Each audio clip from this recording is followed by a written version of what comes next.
I pledge to Nigeria, my country, to be faithful, loyal, and honest, to serve Nigeria with all my strength, to defend her unity, and uphold her honor and glory. So help me God.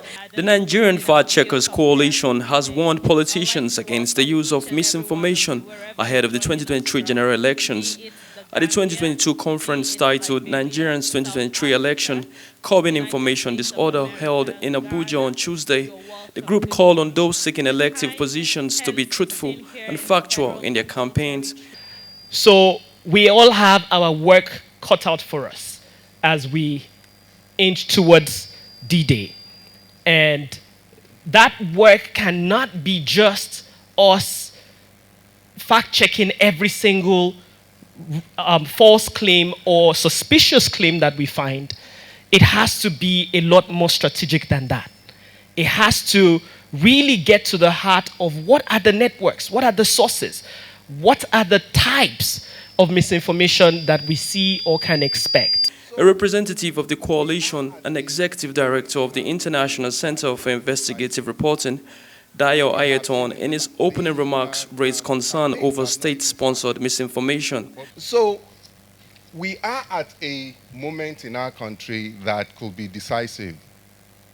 We have seen in the campaigns have not even started, but we have seen how virulent misinformation has become in the last few weeks, in the last few months.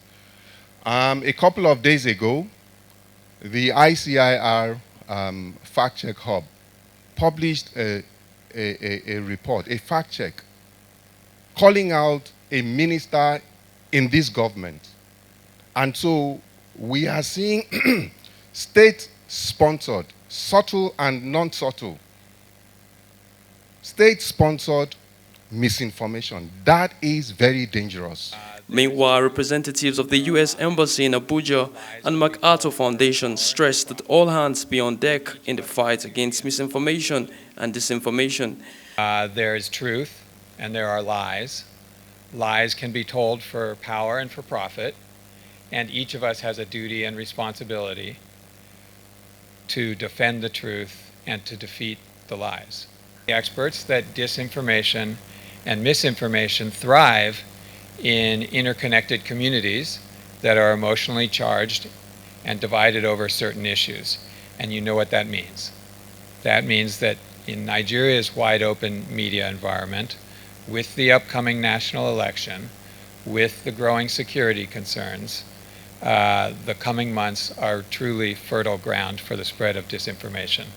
Some of us might be able to recall some years back just how disinformation can destroy communities, can bring about avoidable death. In a particular community, I think in the South, 4 young men were lynched to death just because someone said they had stolen something, and before you know it, the community went after them. Those guys died. The keynote speaker, Umaru Pate, a professor and the vice chancellor of Federal University, Kashiri, Gombe State, said the media should engage professionally with politicians, civil society organizations, institutions, and agencies involved with elections to tackle fake news. Naturally, lies will always be there. People will always say what they want based on their own perspectives, based on their own competencies, and based on their own knowledge. But then, as a listener, as a receiver, as a viewer, you also have the right to be critical in consuming whatever information that comes your way. This is not the era of censorship. Certainly, I will not be one that will advocate for censorship, but we can advocate for responsibility in dissemination of information. And for that to happen, the professionals themselves must be properly equipped with the right skills on how to do that. And if the audiences themselves are sufficiently equipped with the skills of differentiating the truth from the non-truth, then it means they will shy away from certain platforms. And once they do not have followers, they do not have viewers or readers, they will be out of business. In attendance were representatives of the Nigerian Police Force, INEC, National Orientation Agency, representatives of political parties, and election monitoring groups. You know, IPAC does not have the power to sanction. But what we do is we engage the political parties, we advise them, and make sure that they adhere to the code of conduct. For us in INEC, we are assuring all Nigerians that we're going to have a hitch-free election. There is a national narrative out there.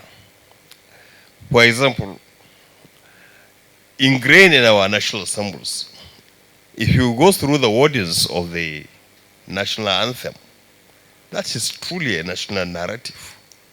If you look at the symbol on the national flag, it's a national narrative. If you look at the symbols on the armorial bearings, the what they call the coat of arms, it's a national narratives. But